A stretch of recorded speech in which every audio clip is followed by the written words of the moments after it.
Dios la tiene en su santa gloria. Y nada, yo aquí ¿con quién? No, si mami no me lo pasó, mami, yo le pregunté, le dije a mami, la llamé, le dije que te había llamado, que tú no me contestaste el teléfono, entonces me dijo, pues yo la llamo ahora y me enganchó. Ahí estaba, dice, la oí que estaba, mira, deja eso, muchacho, que esto, que lo otro.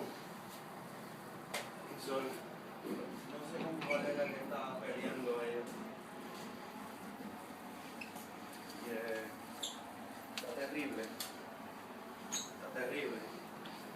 Pero ahí yo oí que te preguntaron, ¿quién fue el que te preguntó que tú le dijiste, no, está trabajando?